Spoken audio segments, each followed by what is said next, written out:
Lukas 10 ayat 25 sampai 37, orang Samaria yang murah hati. Kemudian berdirilah seorang ahli Taurat untuk mencobai Yesus. Katanya, "Guru, apa yang harus kuperbuat untuk memperoleh hidup yang kekal?" Jawab Yesus kepadanya, "Apa yang tertulis dalam hukum Taurat? Apa yang kau baca di dalamnya?" Jawab orang itu, "Kasihilah Tuhan Allahmu dengan segenap hatimu dan dengan segenap jiwamu dan dengan segenap kekuatanmu dan dengan segenap akal budimu, dan kasihilah sesamamu manusia seperti dirimu sendiri." Kata Yesus kepadanya, "Jawabmu itu benar, perbuatlah demikian, maka engkau akan hidup." Tetapi untuk membenarkan dirinya, orang itu berkata kepada Yesus, "Dan siapakah sesamaku manusia?" Jawab Yesus, "Adalah seorang yang turun dari Yerusalem ke Yeriko. Ia jatuh ke tangan penyamun-penyamun yang bukan saja merampoknya habis-habisan, tetapi juga memukulnya, dan sesudah itu pergi meninggalkannya setengah mati. Kebetulan ada seorang imam turun melalui jalan itu. Ia melihat orang itu, tetapi ia melewatinya dari seberang jalan. Demikian juga seorang Lewi datang ke tempat itu. Ketika ia melihat orang itu, ia melewatinya dari seberang jalan. Lalu datang seorang Samaria yang sedang dalam perjalanan ke tempat itu, dan ketika ia melihat orang itu, tergeraklah hatinya oleh belas kasihan. Ia pergi kepadanya lalu membalut luka-lukanya, sesudah ia menyiraminya dengan minyak dan anggur. Kemudian ia menaikkan orang itu ke atas keledai tunggangannya sendiri, lalu membawanya ke tempat penginapan dan merawatnya. Keesokan harinya ia mengeluarkan 2 dinar dan memberikannya kepada pemilik penginapan itu. Katanya, "Rawatlah dia, dan jika kau belanjakan lebih dari ini, aku akan menggantinya waktu aku kembali." Siapakah di antara ketiga orang ini menurut pendapatmu adalah sesama manusia dari orang yang jatuh ke tangan penyamun itu? Jawab orang itu, "Orang yang telah menunjukkan belas kasihan kepadanya." Kata Yesus kepadanya, "Pergilah dan perbuatlah demikian." Amin. Bapak, Ibu, saudara-saudari, adik-adik yang dikasih Tuhan, khotbah kita masih dalam tuntunan Tuhan. Kita harus mengikuti tentang perumpamaan pengajaran Tuhan Yesus. Dan hari ini kalau di sekolah minggu yang biasa sekolah minggu sudah biasa dengar, diajar oleh guru sekolah minggu tentang perumpamaan orang Samaria yang murah hati. Nah, marilah kita ambil pelajaran dari perumpamaan yang Tuhan Yesus ajarkan ini. Kronologisnya demikian Pada waktu itu Tuhan Yesus bersama murid-muridnya dan ada seorang ahli Taurat. Ahli Taurat artinya ahli kitab suci Dia datang kepada Tuhan Yesus untuk mencobai Tuhan Yesus.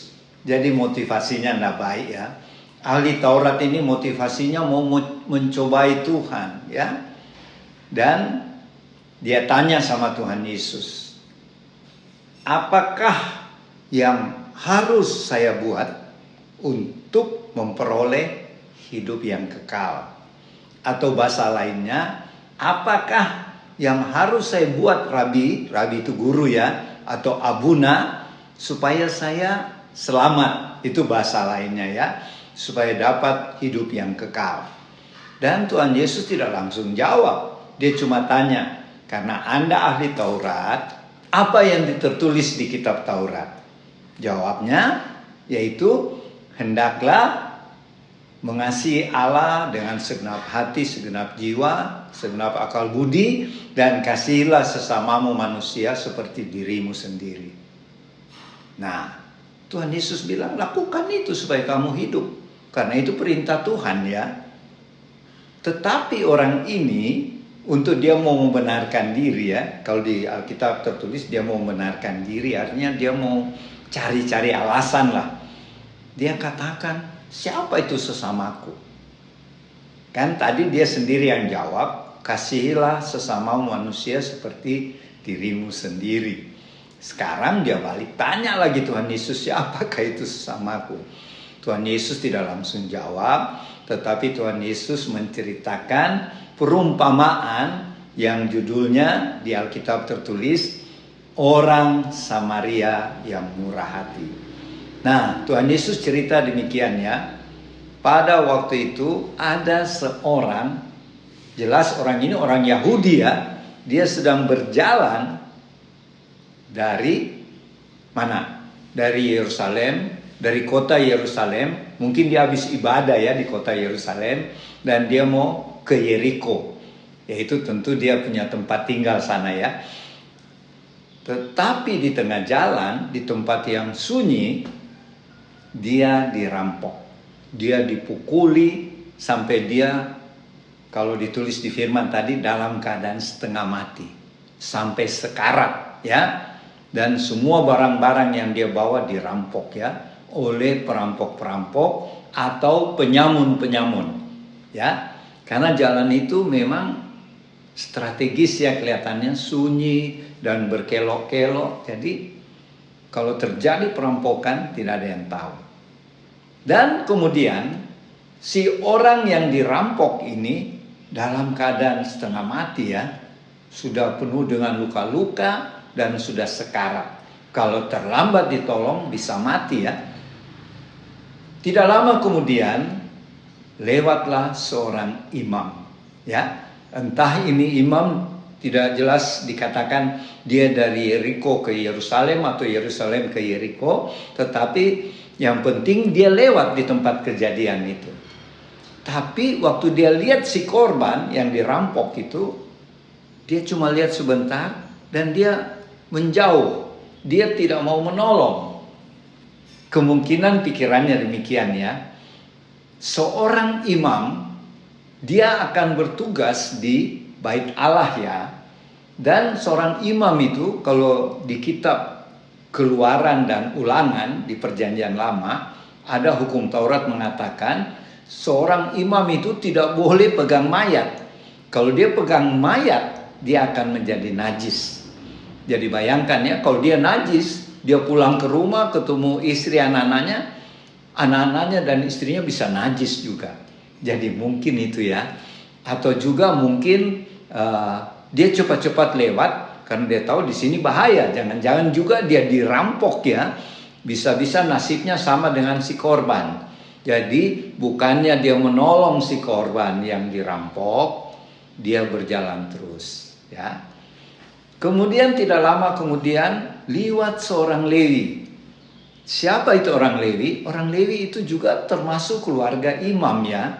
Jadi misalnya saya seorang imam, punya anak itu termasuk kaum Lewi. Kalau menurut peraturan orang Israel pada waktu itu, orang Lewi ini tugasnya juga di Bait Allah. Kalau imam kan biasa memimpin ibadah.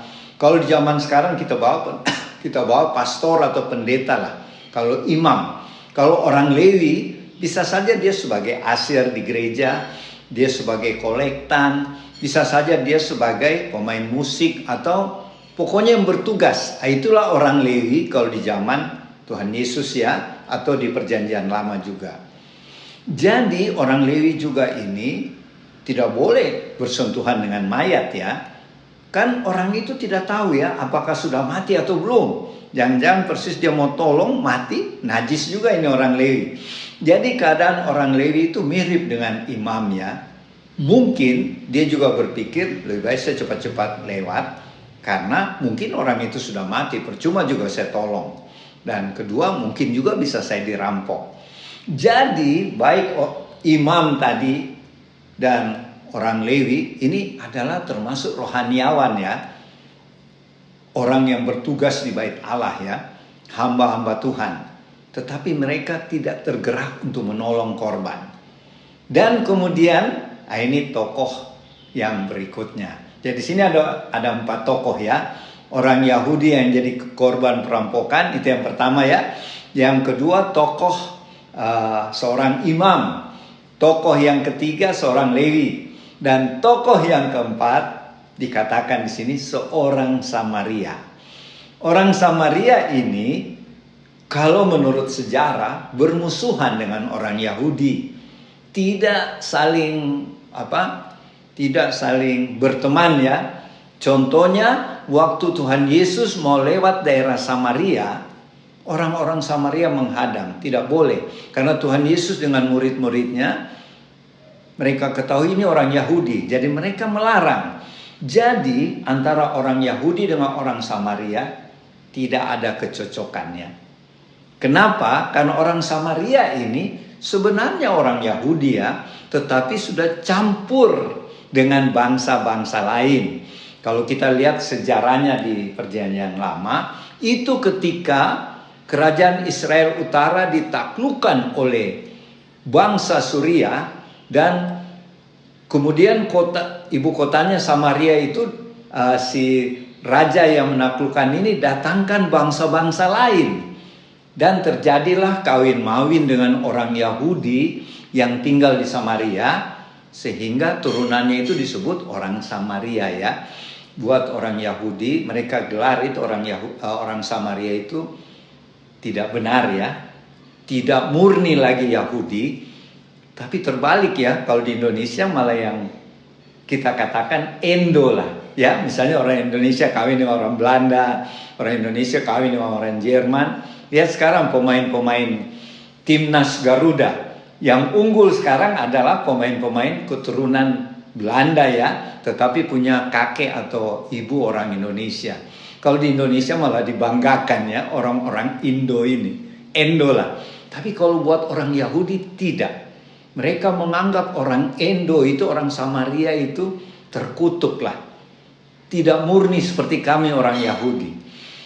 Dan anehnya Tuhan Yesus dalam perumpamannya menceritakan justru orang Samaria ini yang menolong orang Yahudi yang dirampok, yang sudah hampir mati, sudah sekarat.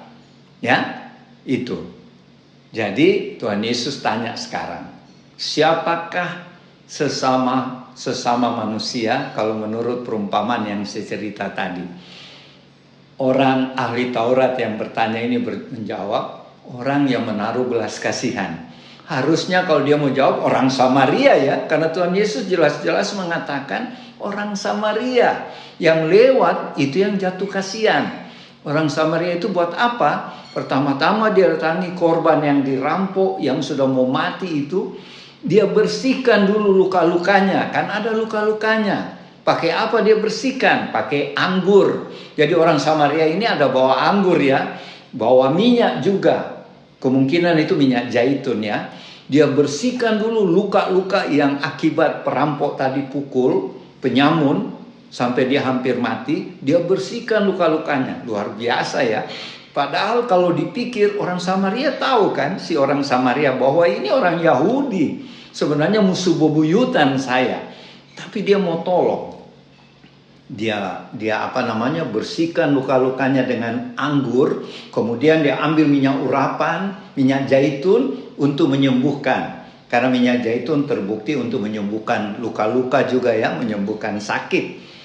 Kemudian bukan cuma itu, dia membawa si korban yang orang Yahudi yang sudah hampir mati ini, dia bawa bopong kasih naik di atas keledainya.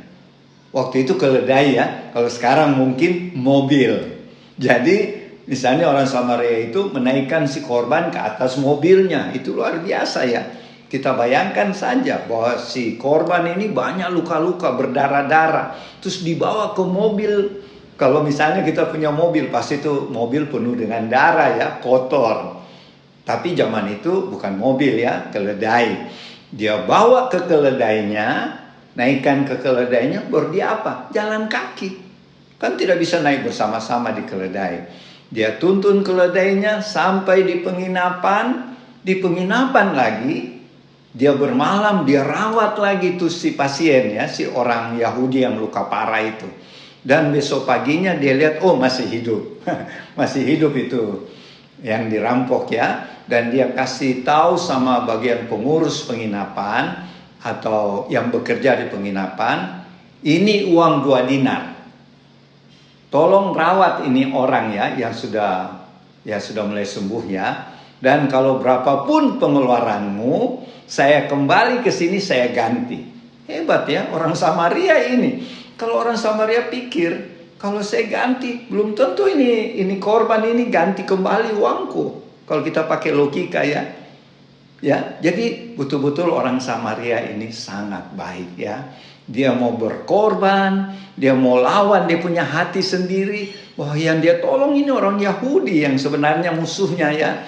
Kemudian dia kasih keluar uang lagi 2 dinar. 2 dinar itu artinya upah pada waktu itu per hari orang kerja 1 dinar. Jadi upah untuk 2 hari dia kasih sama si pengurus penginapan atau hotel lah kita katakan. Kemudian dia katakan sama orang hotel itu, tolong ya rawat dia baik-baik sampai sembuh. Nanti saya balik lagi ke tempat ini, saya ganti apa pengeluaranmu waktu merawat orang ini. Jadi luar biasa orang Samaria ini ya. Nah, apa pelajaran buat kita ya? Mari kita lihat. Sebenarnya pertama ya, tokoh yang pertama, siapa itu orang Yahudi yang berjalan dari Yerusalem ke Yeriko, kemudian dia dirampok, dipukul oleh penyamun sampai babak belur. Siapa dia? Dia itu adalah gambaran kita, Bapak, Ibu, saudara-saudari, adik-adik dan saya. Kita itu yang dirampok waktu kita berjalan di dunia ini. Kita dirampok oleh iblis. Kita dirampok oleh kita punya karakter sendiri, kita punya hal-hal yang tidak baik merampok kita. Ya. Dan kemudian datang orang Lewi dan orang imam itu adalah pemuka-pemuka agama. Tapi mudah-mudahan pemuka-pemuka agama kita, hamba-hamba Tuhan zaman sekarang tidak seperti yang di cerita perumpamaan ya. Hamba-hamba Tuhan ini pasti menolong orang-orang percaya yang sedang babak belur karena dirampok oleh iblis, dirampok oleh kesalahannya sendiri, dosanya sendiri. Misalnya jatuh ke dalam narkoba, jatuh dalam korupsi dan lain-lain. Itu seperti si orang yang dirampok ya. Kemudian begitu juga dengan orang Lewi, yaitu hamba-hamba Tuhan yang melayani di gereja, tapi mudah-mudahan tidak gitu ya. Ketika melihat kita dalam keadaan sekarat secara rohani, kita sebaiknya hamba-hamba Tuhan mengulurkan tangan untuk menolong. Ya, jadi sudah 3 tokoh ya. Orang Yahudi yang dirampok menggambarkan kita, Bapak, Ibu, saudara-saudara dan adik-adik dan saya. Dan imam dan Lewi itu adalah hamba-hamba Tuhan dan yang melayani di gereja kalau zaman sekarang.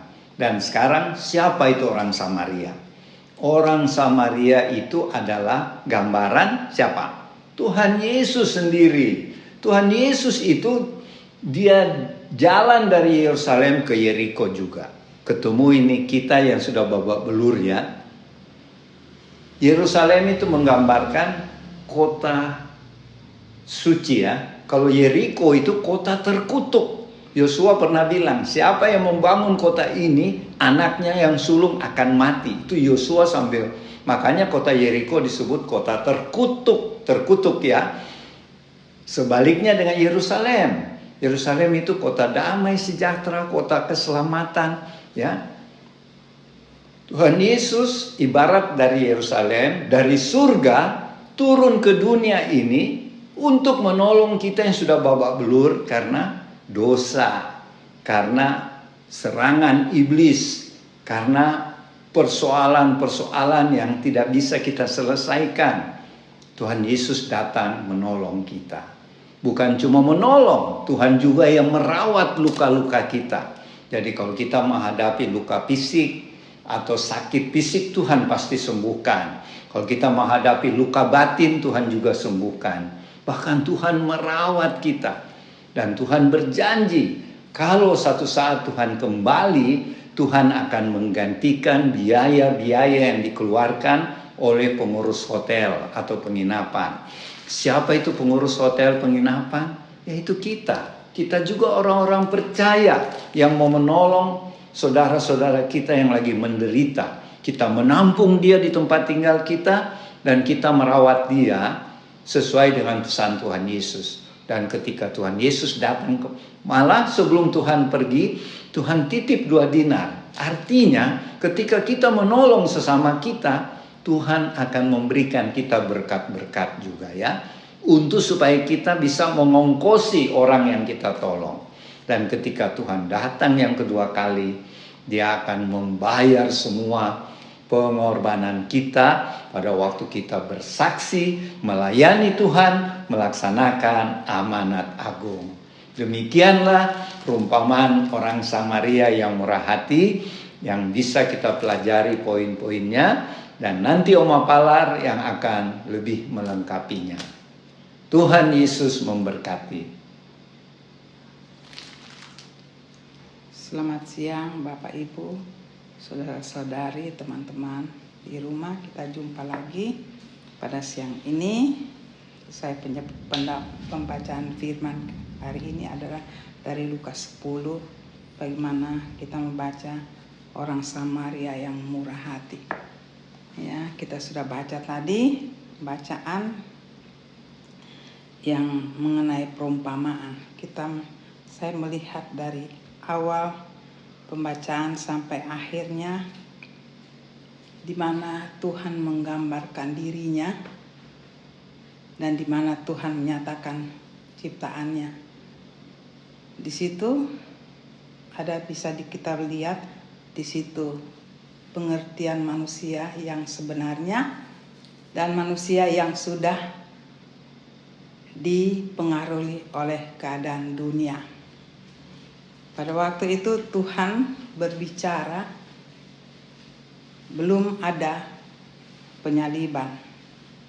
Saya bawa pengertian saat itu Tuhan berbicara sesuai saat itu, kondisi saat itu.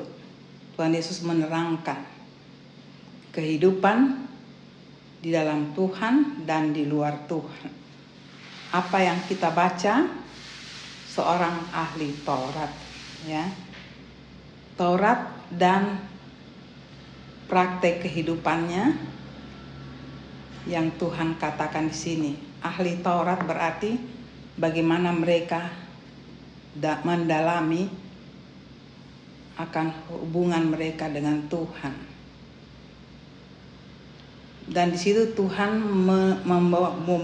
memberikan perumpamaan ini. Tuhan menyatakan, seakan Tuhan mau menyatakan pengetahuan kamu sampai di mana mengenai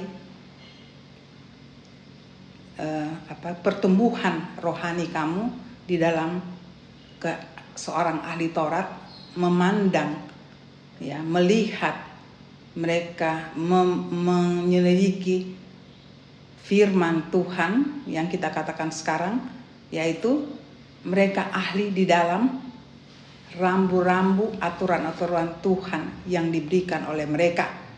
Dan mereka adalah bangsa yang Tuhan kita tahu saat ini mereka adalah bangsa yang Tuhan pilih untuk menyatakan diri Tuhan di dalam kehidupan manusia. Dan mereka otomatis tahu, karena semua apa yang mereka di dalam ahli Taurat, semua Taurat adalah itu dari Tuhan. Jadi di sini Tuhan mau mengumpamakan, mau mengatakan sampai di mana kamu mengetahui Taurat, sampai di mana kamu mempraktekkan Taurat itu. Saya tidak ulangi karena tadi Opa sudah berbicara. Tetapi dari apa yang saya merenungkan, di situ ada manusia kita menerima kehidupan Tuhan, rambu peraturan Tuhan, dengan kita menerima hanya menjalankan. Ya, kalau saya baca di sini saya melihat ahli Taurat dia menerima, sangat mengetahui, tetapi tidak menghayatinya. Ya, Dia menjalankan hanya sebagai yang sebenarnya saya harus ahli. Tetapi untuk menghayatinya di dalam kehidupannya itu tidak terjadi. Sampai Tuhan memberikan perumpamaan. Sekarang kita berbicara mengenai perumpamaan. Dari ketiga perumpamaan yang Tuhan sebutkan tadi, itu ada gambaran manusia yang tahu Tuhan, yang tahu rambu-rambu, tetapi tidak menjalankan. Dan pada yang akhirnya itu dikatakan orang Samaria. Pada yang pertama dan kedua itu dikatakan dia dirampok. Yang ketiga adalah yang baik hati. Jadi seorang yang dirampok ada 3 pribadi di situ, ya. Semua berjalan sesuai waktu di penjelasan Tuhan di sini. Mereka tahu, bukan mereka ada di luar Tuhan, ya. Mereka semua di dalam Tuhan, 3-tiganya, tetapi hanya 2, tapi hanya 1 yang menjalankan yang benar. Mari saya ajak kita Bapak Ibu untuk memikirkan, merenungkan hal ini. Kita sebenarnya ada di mana? Waktu dikatakan, ditanya pada ahli Taurat yang mana yang benar, dia pun mengatakan yang ketiga. Ya. Di yang pertama, yang kedua, apakah ada kebenaran di situ? Kalau kita lihat sepintas lalu, ada.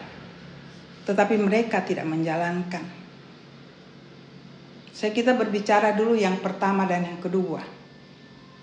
Ya, mereka tahu Tuhan, tetapi mereka tidak melakukan apa yang sebenarnya.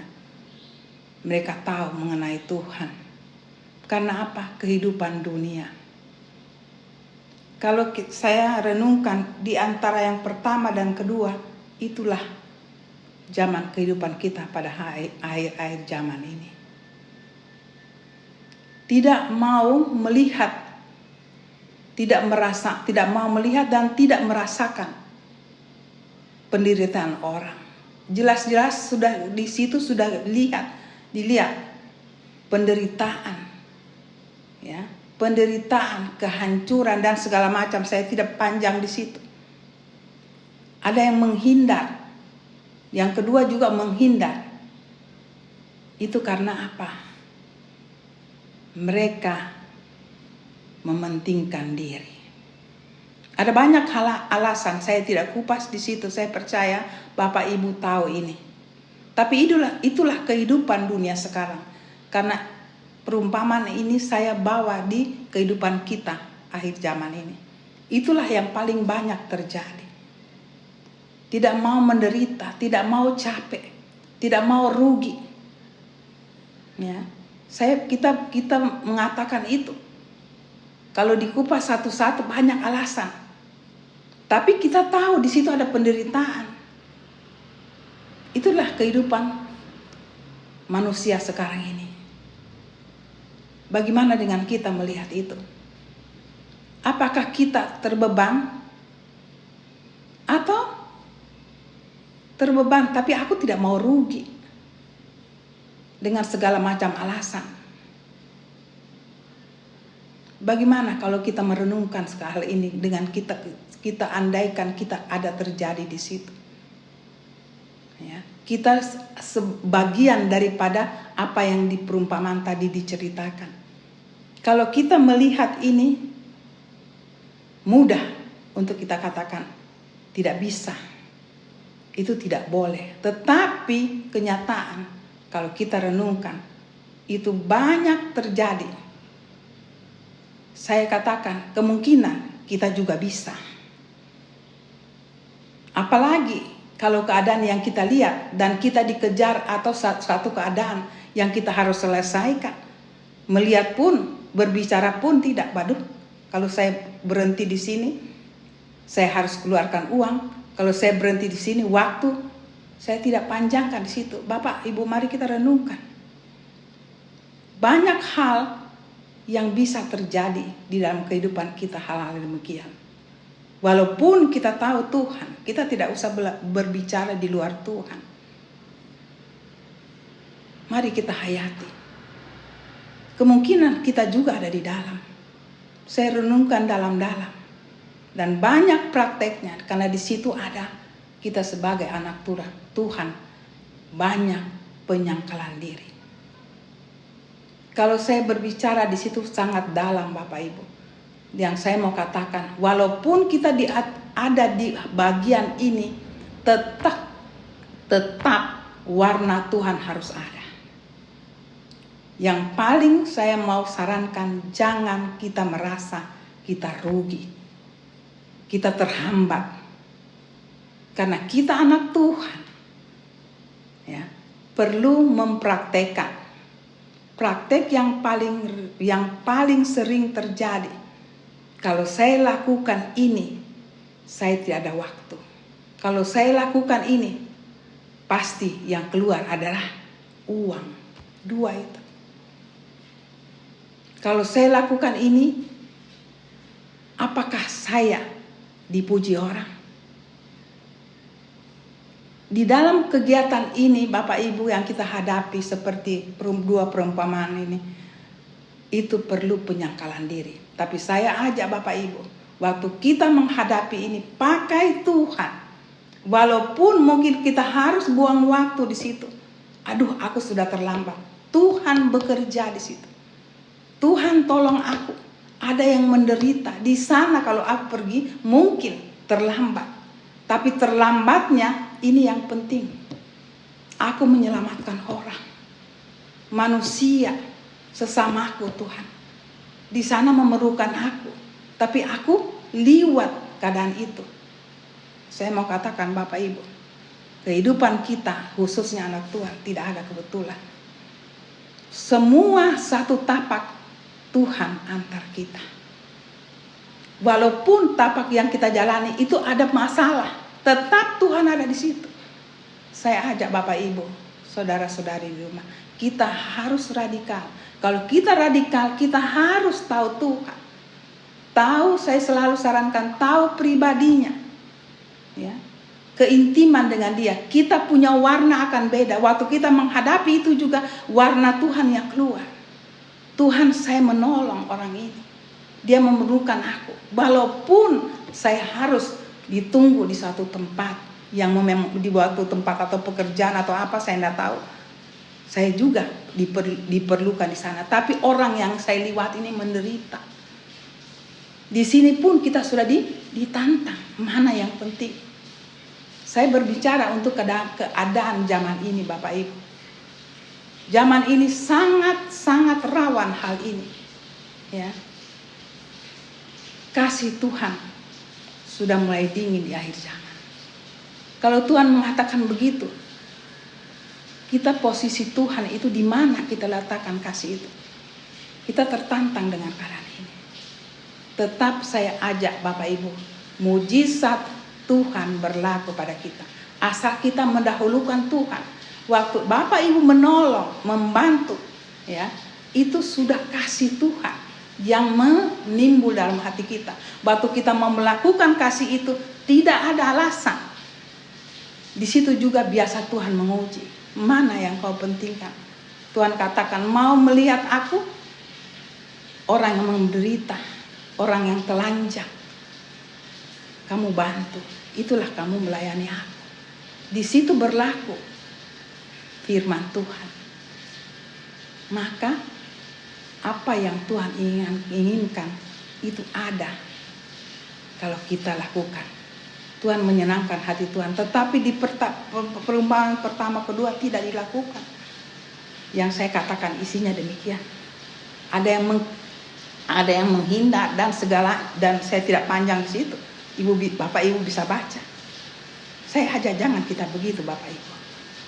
Kita tertantang di akhir zaman ini. Kadang-kadang memang kelihatan kita sudah bawa, kita siapkan hati kita, waktu kita, ya, untuk kita sediakan di dalam Tuhan. Waktu kita bekerja di pekerjaan sekuler, kita bawa hati kita Tuhan di situ. Tetapi di tengah perjalanan menuju demikian, kadang-kadang kita terhambat. Saya katakan terhambat karena Tuhan sudah memilih mana yang kau mau. Kamu tunggu melayani aku di sana atau sekarang yang kamu lihat memerlukan tanganku juga. Jadi Bapak Ibu, kita perlu mempunyai hati Tuhan. Karena hati Tuhan itulah mujizat juga ada di dalam kehidupan kita. Apa yang kita kejar jangan terlambat, saya katakan umpamanya, ya. Tuhan akan berikan pasti semua dengan segala macam mujizat setelah kita melakukan apa yang bertemu di tengah jalan. Kita layani, kita selamatkan orang yang menderita. Nah, di dalam kehidupan kita di dunia sekarang, Bapak Ibu, banyak hal begini. Kasih menjadi dingin karena kita tidak mau. Kita tidak merasa kasih itu lagi di situ. Kasih menjadi dingin. Sebenarnya kasih itu adalah Tuhan sendiri. Kita letakkan Tuhan di mana? Apakah hanya slogan? Kalau kita katakan kasih, berarti Tuhan ada di kita. Hati Tuhan yang melihat itu. Tinggalkan dulu yang lain. Ini Tuhan. Tuhan selamatkan aku yang aku belum sampai pada waktu dalam perjalanan.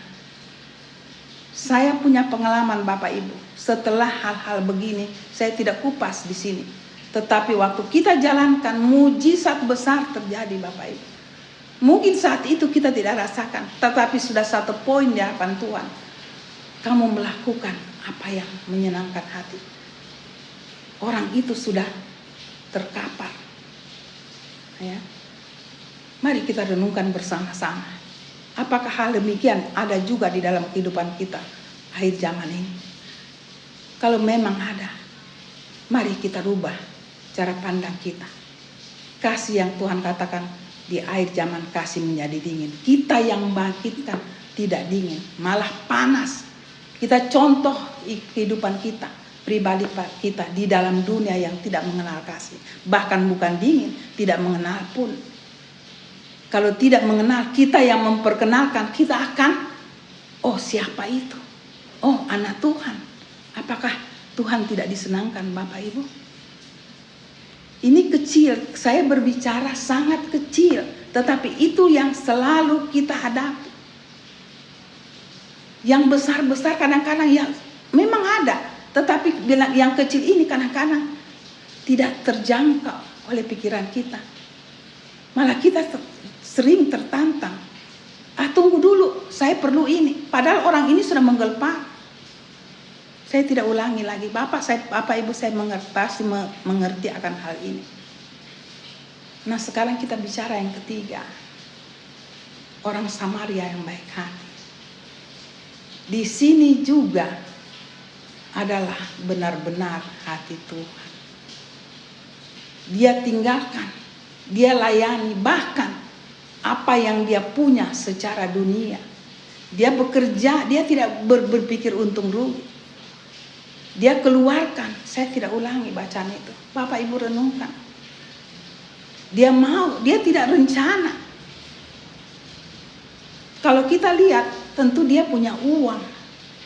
Orang yang punya uang biasanya sudah tersusun, tertata, terencana. Tiba-tiba kalau ada hal demikian, tidak ada tuh dia bilang, malah dia turun, dia bantu, dia segala apa yang Bapak Ibu baca. Tidak di dalam satu perencanaan, tiba-tiba. Tentu kita pikir karena dia punya uang. Nah bagaimana kita yang saat sekarang kehidupan kita anak-anak Tuhan yang tidak mempunyai uang. Uang tidak menyetiri kita. Tetapi yang menyetiri kita adalah hati Tuhan. Kasih Tuhan. Roh Kudus diam di dalam kehidupan kita. Kasihnya ada. Roh Kudus itu Tuhan. Kasih itu yang menyetir kita. Mungkin kita tidak seperti yang kita baca, seorang Maria yang baik hati, ya, dengan uang dan segala macam dia rela korbankan. Kita tertantang, saya ulangi. Bagaimana kalau kita tidak punya apa-apa? Apakah tunggu dulu ya? Saya tidak punya, saya hanya sampai di sini. Ada satu jalan keluar, saya katakan, anak-anak Tuhan. Kita tidak selalu harus kita tidak harus berpatokan kita punya uang. Tanpa uang pun kita bisa buat sesuatu sampai menghasilkan uang, yaitu kasih. Kalau kita praktekkan kasih adalah Tuhan di dalam kehidupan kita, uang akan datang ke kita. Percaya Bapak Ibu. Mari kita layani orang. Mungkin tidak ada rencana seperti orang Samaria tadi, tapi aku hanya bisa berikan hatiku Tuhan. Kita datang bantu, kita cari jalan keluar. Ya, prakteknya bla bla bla, kita bisa panggil orang bla bla, tapi kita sudah mengurus orang itu. Itu yang Tuhan mau. Kalau di sini dikatakan uang, dia malah keluarkan. Karena ini berbicara waktu itu Roh Kudus belum ada dalam kita. Jadi Tuhan berbicara secara manusianya. Manusia yang pertama, kedua, dan manusia yang ketiga, Samaria yang baik hati. Di situ uang berbicara. Kalau sekarang kita berbicara Roh Kudus yang berbicara. Mari kita renungkan sangat dalam Bapak Ibu. Sangat dalam. Kita ada di mana? Ya. Kita ada yang pertama, kedua, saya juga tidak mau di situ. Tapi yang ketiga yang kita membuat kita tertantang. Mungkin kita pikir karena banyak uang. Tapi bagaimana, saya ulangi, kalau kita tidak punya uang? Kasih bisa menimbulkan ada uang di situ, menciptakan uang. Kita punya kuasa di mulut, kita punya kuasa di pikiran, terlebih di dalam hati. Waktu kita mau, Tuhan sudah melangkah duluan. Yang Tuhan mau lihat hati kita. Orang Samaria itu orang baik hati. Judulnya saya orang murah hati. Baik hati, murah hati. Itu yang Tuhan intikan, baik hati, murah hati. Ya. Itu yang sebenarnya Tuhan. Waktu itu murah hati, kita belum, Roh Kudus belum dinyatakan. Belum tinggal seperti kita. Waktu itu uang dan ada Taurat. Bagaimana Tuhan kita harus praktekkan Tuhan dalam kehidupan kita. Ini dua. Di situ dua-dua Tuhan. Tapi belum ada rohnya. Nah, kita lebih indah sebenarnya Bapak Ibu. Cuma kadang-kadang kita anak-anak Tuhan zaman sekarang tidak praktekkan itu. Saya berani katakan ini, saya sudah praktekkan. Saya nggak bisa bicara ini kalau tidak dipraktekkan Bapak Ibu. Saya berani katakan. Tapi mempraktekkan ini perlu perjuangan. Tapi kalau dalam berjuang itu kita tidak sendiri. Karena dalam berjuang itu namanya perjuangan. Di dalam perjuangan itu ada usaha, ada capek, ada air mata. Tetapi itu air mata yang tidak sembarang. Begitu muncul di permukaan, orang akan melihat, wow, Tuhan hebat, Tuhan. Tidak gampang Bapak Ibu saya katakan. Karena itu perlu perjuangan. Saya berbicara untuk zaman kita. Zaman kita uang bagaimana banyak banget bisa. Tolong aku nggak bisa, tolong ini dong. Tapi bagaimana kalau tidak ada? Saya tertantang dan kita tertantang dengan hal ini Bapak Ibu. Jangan uang yang menyetir kita. Tuhan mau hati. Kasihku. Kita timbulkan kasih yang dingin di zaman air ini. Kasih sudah menjadi dingin. Tapi sebagai anak Tuhan, kita kasih panaskan kembali. Malah panasnya itu sampai terpancar kiri kanan. Orang akan melihat, wow. Mari kita sebagai pribadi dan keluarga. Dimanapun kita ada, warna Tuhan harus ada. Kita harus beda. Saya selalu katakan, kita harus radikal dengan Tuhan. Tapi radikal juga ada cara Tuhan. Waktu kita radikal, tidak hantam promo, hantam sembarang, tidak. Tetap terarah dengan Tuhan. Karena kita bicara Tuhan melalui Roh Kudusnya yang ada di dalam kehidupan kita. Dia yang akan memberikan uang, dia akan memberikan nama, dia akan memberikan kedudukan. Nggak usah cari. Kasihnya kita pakai. Seperti dicontoh orang Samaria yang baik hati. Saya percaya Bapak Ibu mengerti akan hal ini. Singkat, tetapi Roh Kudus dalam nama Tuhan Yesus, Roh Kudus akan memberikan pengertian yang indah sekali. Saya percaya Bapak Ibu mengerti akan hal ini. Mudah kok, sangat mudah. Tinggal kita belajar firman Tuhan, kita dekat dengan Tuhan, kita tahu pribadinya, kita intim. Nah, di situ akan tercetus di dalam kehidupan kita. Bapak Ibu, kalau kita orang biasa, kita belajar Tuhan itu saya ajak dengan firman setiap hari. Saya juga tidak sekolah, tapi saya suka dengan Tuhan. Belajar kehidupan Tuhan menjadi kehidupan kita. Karena kehidupan Tuhan itu tidak tinggi hari-hari Bapak Ibu. Hari-hari kalau kita senang dengan Tuhan, maka apa yang kita pernah baca timbul sendiri dalam praktek hidup kita. Mari kita jadi orang Samaria yang baik hati, murah hati. Maka apa yang kita lakukan sudah menyenangkan hati Tuhan. Kita senangkan itu hati Tuhan, maka apa yang kita rindukan Tuhan akan pasti berikan. Percaya Bapak Ibu, pribadi, keluarga. Mari kita praktekkan dalam nama Tuhan Yesus. Bapak Ibu dan di rumah, saudara-saudari, Tuhan akan mengurapi, memberkati dan memberikan pengertian yang lebih dan lebih lagi, agar setelah ini kita dapat praktekkan bersama-sama kehidupan Tuhan di dalam kehidupan dunia yang makin menjurus kepada hal yang tidak benar, tapi kita melakukan yang benar, ya. Sampai kita bertemu di minggu depan. Maranatha, Tuhan Yesus memberkati kita semua. Amin.